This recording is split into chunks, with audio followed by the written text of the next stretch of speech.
हरे कृष्णा। आज की श्रीमद् भागवतम क्लास में आप सबका हार्दिक स्वागत है। आज हम पढ़ेंगे भगवान की चीर हरण लीला। उन्होंने गोपियों के वस्त्र चुराए थे, तो उसके बारे में हम समझेंगे कि उसका गूढ़ तत्व क्या है। ये कोई साधारण लीला नहीं है, ये बहुत ही गूढ़ लीला है जो कि समझने की ज़रूरत है। ये ऐसी लीला नहीं है कि कोई आलतू फालतू लड़के लड़की एक चीर हरण कर रहे हैं। लोग बाग क्या है, भगवान का मजाक उड़ाते हैं। देखो ये तो चीर हरण करते हैं, गोपियों के साथ में रास रचाते हैं। तो ये जो तरीका है ये गलत है। ये चीज़ हमको समझने की ज़रूरत है कि जो भगवान अपने आप के अंदर मस्त हैं, उनको किसी की ज़रूरत ही नहीं है, स्वराट हैं। वो जा कर के ये चीर हरण और रासलीला जैसा काम करने की क्या ज़रूरत है।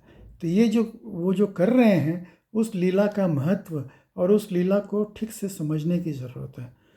तो कार्तिक महीने के अगले महीने जो मंगसिर महीना आता है, मार्गशीर्ष का महीना, उसके अंदर जो छोटी छोटी गोपियां हैं, 5 साल से छोटी, अब 5 साल से छोटी जो गोपियां हैं, अब वो बच्ची है, छोटी छोटी बच्चियां हैं। अभी उन लोग को तो आदमी क्या है और औरत क्या है इसका फ़र्क ही नहीं मालूम है, वो समझते नहीं हैं। लेकिन उनको भगवान कृष्ण को जो है अपना पति स्वरूप में पाने की इच्छा है, क्योंकि उन्होंने अच्छा, अभी इसके अंदर जो है ये सब भगवान की नित्य सिद्ध गोपियां हैं, जो कि गोलोक वृंदावन से भगवान के साथ उनकी लीलाओं में सम्मिलित होने के लिए आई हुई हैं। हमारी तरह से ये बद्ध नहीं है, बद्ध जीव नहीं है, ये नित्य सिद्ध गोपियां हैं। तो ये लोग जो हैं ये भगवान की लीला में पार्टिसिपेट करने के लिए गोलोक वृंदावन से आए हैं। अच्छा, इनके साथ में जो दंडकारण्य के अंदर भगवान राम जब गए थे, तो जो ऋषि मुनि जो वहाँ पे तपस्या कर रहे थे, उन्होंने भगवान को देख के मोहित हो गए। बोले, प्रभु हमको आपकी पत्नी बना लीजिए। तो भगवान ने बोला, भाई इस जन्म में तो देखो मैंने एक पत्नी व्रत है, तुम लोग अगले जन्म में कृष्ण जन्म में आना, तो मैं तुम सबको जो है अपने साथ में अपनी आपको चांस दूंगा। तो वो लोग भी जो दंडकारण्य के ऋषि लोग हैं, वो लोग भी इसके अंदर सम्मिलित हुए थे इन गोपियों के साथ में। तो वो लोग सब 5 साल से छोटी छोटी गोपियाँ, कोई 3 साल की, कोई 4 साल की, कोई बस 5 साल हुई भी नहीं है, इस तरह की गोपियाँ थी जो कि नित्य सिद्ध गोपियाँ हैं। और वो लोग जो हैं वो कात्यायनी देवी की पूजा कर रही हैं। अब कात्यायनी देवी कौन है? कात्यायनी देवी भगवान की बहन है। भगवान की बहन कौन है? महामाया और योग माया। जैसे एक सिक्के के 2 पहलू होते हैं, हेड और टेल, तो उसी तरह से महामाया और योग माया, ये दोनों भगवान, ये दोनों एक ही हैं और ये भगवान की बहनें हैं। अभी हमने पहले कथा में सुना कि भगवान का जब जन्म हुआ तो नंद महाराज जब गए थे गोकुल, तो यशोदा मैया ने 2 जुड़वा बच्चों को जन्म दिया, एक लड़का और एक लड़की। तो यशोदा नंदन कृष्ण और योग माया।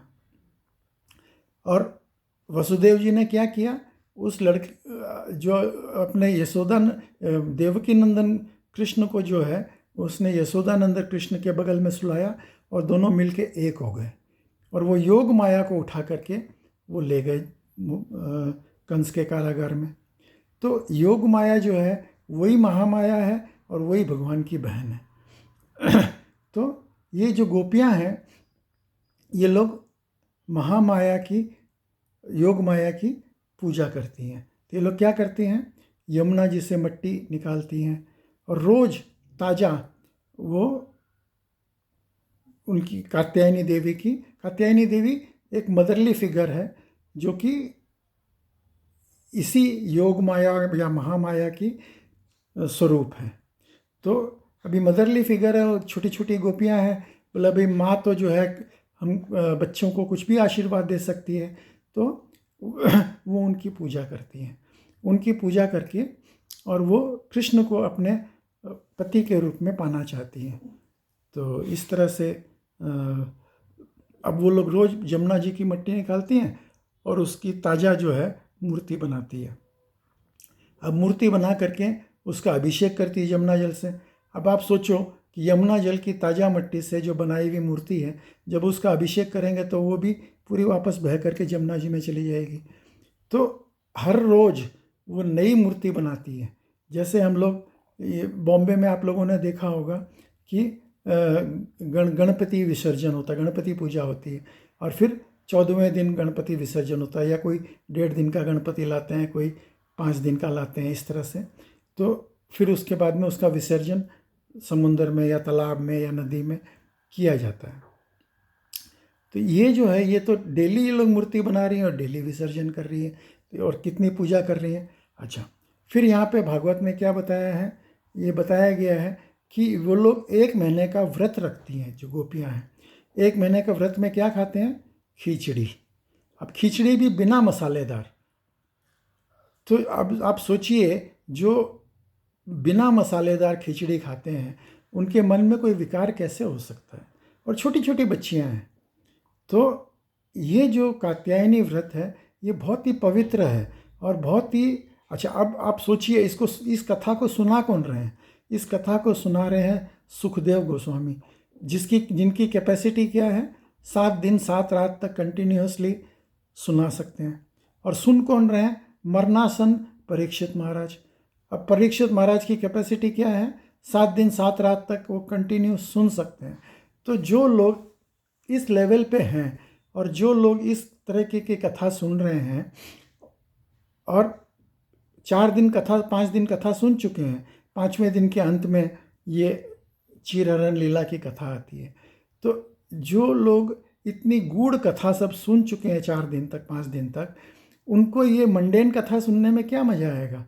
लेकिन हाँ, इसका गूढ़ तत्व है। इसका गूढ़ तत्व क्या है, वो समझने की ज़रूरत है। अब भगवान जो हैं, अब इन लोग को, ये लोग क्या करते हैं? सुबह जल्दी उठ करके यमुना जी में स्नान करती हैं। पूरे महीने उन्होंने व्रत रखा है और कात्यायनी देवी की मूर्ति बना के उसकी पूजा कर रही है। तो जब कात्यायनी देवी का व्रत खत्म हुआ, आखिरी दिन, लास्ट डे, महीना ख़त्म हुआ, उस दिन वो लोग सेलिब्रेट कर रहे थे। तो कृष्ण ने सोचा कि चलो आज इनको इनका फल देते हैं। तो भगवान जो हैं वो अपने ग्वाल बाल सखा, छोटे छोटे ग्वाल बाल, 3-3 साल के, 4-4 साल के छोटे छोटे ग्वाल बाल सखाओं के साथ में वहाँ गए, और वहाँ जा कर के उन लोग से बोल करके सारे वस्त्र जो है वो हरण कर लिए गोपियों के, क्योंकि वो गोपियाँ जो है वो नग्न नहा रही थी वो यमुना जी के अंदर में। तो ये एक अपराध होता है वरुण देव का कि आपको जो है वस्त्र पहन के, किसी भी नदी के स्तोत्र के अंदर वस्त्र पहन के नहाना चाहिए, नग्न नहीं नहाना चाहिए। आज आपने पहले की कथा में सुना कि नल कुबेर और मणिग्रीव, ये दोनों गंधर्व नग्न नहा रहे थे और नारद जी ने आया उनको श्राप दे दिया। तो इसी तरह से तो ये नग्न नहाना ये एक तरीके का अपराध है। तो भगवान ने सोचा कि भाई इनका अपराध को ठीक कराना चाहिए। तो उन्होंने उनके वस्त्र चोरी करके पेड़ के ऊपर बैठ गए और उनको गोपियों को बोला, अरे गोपियों, अगर तुमको अपने वस्त्र चाहिए तो तुम लोग या तो एक एक करके बाहर आ जाओ, या तुम लोग जो है एक साथ में कुछ मिल करके आना चाहती हैं तो मिल करके आ जाओ और आकर के अपने वस्त्र लेकर के जाओ। तो गोपियाँ निकलती हैं बाहर और अपने गुप्तांगों को अपने हाथों से छुपाती हुई आगे बढ़ती हैं। तो भगवान बोलते हैं, नहीं ऐसे नहीं, तुमको दंडवत प्रणाम करना पड़ेगा पहले मेरे को, उसके बाद में ही मैं वस्त्र दूंगा। तो जो भगवान जो है उनके हृदय की बात को भी, माने हमारे हृदय की बात को भगवान जान लेते हैं, क्योंकि वो परमात्मा स्वरूप में हमारे हृदय में बैठे हैं। तो उनको उस शरीर को देखने की क्या ज़रूरत है? वो तो हृदय की बात भी जानते हैं। तो ऐसे ऐसे ये जो लीला जो है, इसको जो आलतू फालतू जो ये कथावाचक लोग इसको गलत तरीके से सुनाते हैं, बोलते हैं कि भगवान ने वस्त्र चोरी किया, ये बहुत ही गलत है। इस तरह से सुनाना ठीक नहीं है। तो भगवान जो है उनका समर्पण चाहते थे कि भाई तुम लोग समर्पण करो, ताकि तुम अगर मेरे को पति रूप में चाहते हो तो तुम लोग समर्पण करो। तो जब उन्होंने भगवान को दंडवत किया तो भगवान ने उनके कपड़े वस्त्र जो है उनको वापस दिए। उन्होंने वस्त्र पहन लिए, फिर भी वो वहाँ से गई नहीं, वो खड़ी रही वहाँ पे। तो भगवान उनका अभिप्राय समझ गए।